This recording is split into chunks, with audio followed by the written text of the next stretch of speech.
it's almost like it's full of ads and promotion and tie-ins, and the movie is the last thing that's thought about.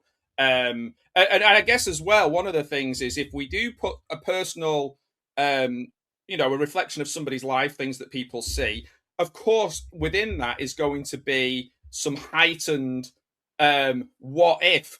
Let's factor that by 10, let's factor that by 100 to create entertainment. People just instantly will say that you are endorsing a behavior because you're showing a behavior, and that's a very simplistic way of doing it, isn't it? Like, just, this film is not saying you need to be going building your bunker with machine guns in it.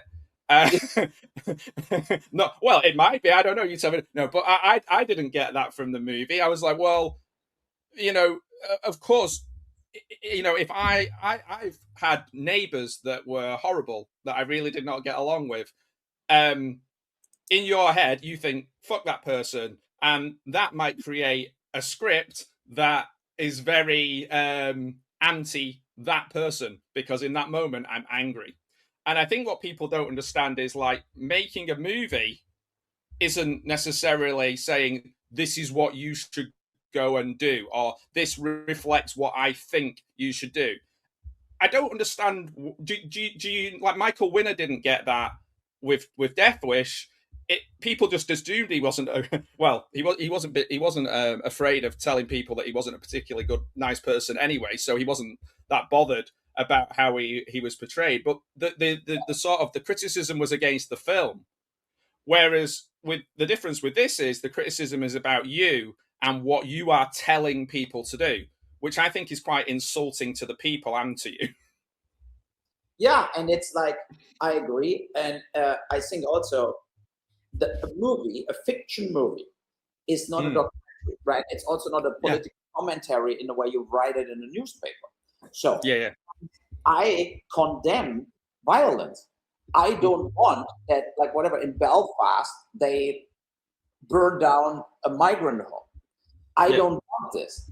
But with a no, movie like this, you can warn the governments and the society, like, you also cannot just criminalize people who are against migration. You cannot, like what they do in England, what they do in Germany, where you get mm, jailed sometimes people because they're insulting a politician and stuff like yeah, this. This is yeah, actively destroying freedom and democracy, because you guys cannot handle that there is a real problem and that you don't manage the problem properly, right? yeah. So The frustration of not being able to have that conversation. Um, it definitely brings out, and this is the problem. It brings out people who will cause terror and destruction wherever they go because it's an opportunity. But it also might create in people a frustration that they can't have the conversation, and they're the people who maybe write the angry, aggressive things online. Even if they're not acting on it, they're writing angry and aggressive things online because they feel that there's no platform to talk about what's bothering them. And it's such a balance, isn't it? Like you say, no one is wanting anyone to go and do that, do horrific, horrendous things. um but there has to be a way that people can say this is happening next door to me. I guess where I fall in this is the people who do more harm than good by jumping on the bandwagon and attaching it to their own political, say, ambition. Like, so it's such a wild west where you don't know who is genuinely having a problem and who is genuinely going, oh, this is a fantastic way of getting people to push me to power. And I guess that's probably why I switch off politically from things, because I don't know who's a grifter, who's a liar, who's telling what's really happening, who's living next door to these problems, and who's just saying they are. And that's really hard. But stories need to be told, don't they? Like real, there are good behaviors and terrible behaviors on every side. if That's the No, I agree 100%. And the reality, for example, I'm living in Germany, right? And in Germany, the public TV, like the equivalent of the BBC, they on purpose don't report migrant crime. They on purpose say not the nationality of if there is a murder or whatever, or somebody runs amok. But of course, the people know it, right? The people, there is the social media, and there is, you cannot keep things secret. You know, when a Saudi Arab guy pushes somebody in front of the subway, the identity get revealed. It's only a question of time. So I think they are so scared that everybody turns Hitler again, basically, that they lost completely the narrative here. And that they counterproductive. I told that to the rating system in Germany too, where I personally went and discussed that with them. I said, look, to disallow a movie only puts gasoline in the fire.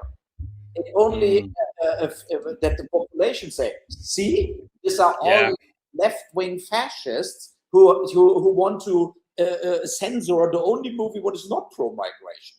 You know, and at the same time, we have tons of pro-migration movies made in Germany and aired at prime time, you know, but they also turn into a farce because the population thinks, oh, another whatever scientist from Afghanistan is in the lead of our TV show, and like, okay, that's just unrealistic, right? It's just bullshit, and they make things up like this, and that I think this kind of what we have now with the culture clash, what you have with, look, Keith Starmer step back. I think when I saw him together with Macron and Merz, always like German Chancellor meeting, I think Keith Starmer actually didn't get it that people saw it failing. I think he really believed that he did it all right, that he did the thing, and that he's the best one. And then he was super like shocked and sad when he got like, no, it's over. Like nobody wants you actually anymore. And I think that's the same situation with this kind of movie producers who only want to be politically correct and this kind of stuff. And I think that being an independent all my life is like the tide is shifting. You know, this kind of like. In regard of movie production too, like you have now outlets. Nobody can, in the very end, nobody can really stop you in making your film available. As you said, put it on YouTube and you say like whatever, you know. So it means you will get an audience. You will have possibilities where nobody can really censor you away. And I think that's the message to Hollywood. And one thing about political thing. I went down the rabbit hole and looked a lot of the chats, like what was going on about Citizen Vigilante, right? And deeply, I saw like this kind of neo-Nazis. For me, I have to crystal clear say that I'm not right-wing radical. I was never.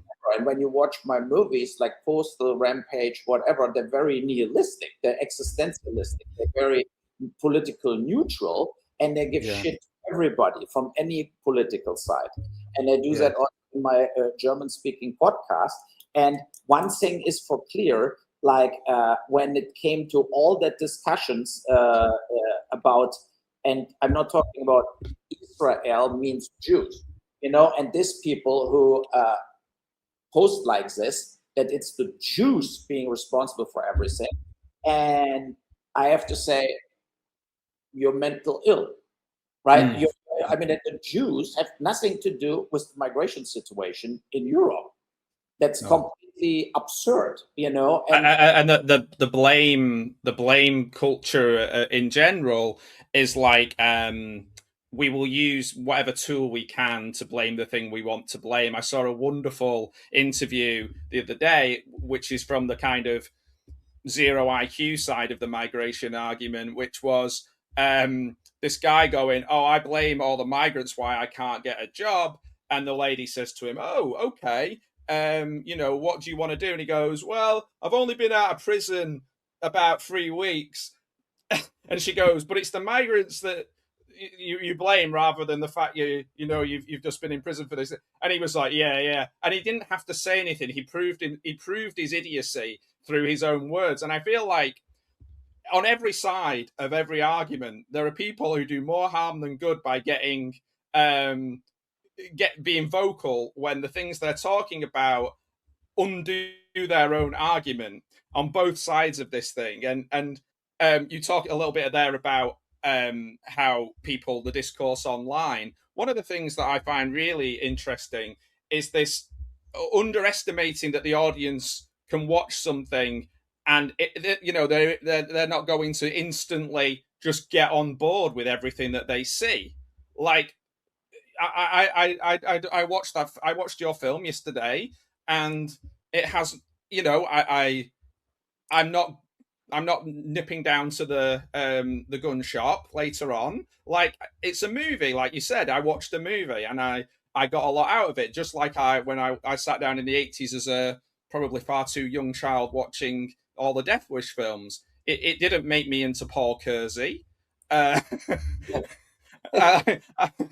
um, and I just think, like, there seems to be some sort of, maybe like you said, doing more harm than good by kind of trying to nanny people and go, oh, if you watch this will make you do this. And like, okay, if it does that, then those people will probably have found another movie that would have made them do it anyway, because they just wanted to do that thing. That's the way I've always looked at it.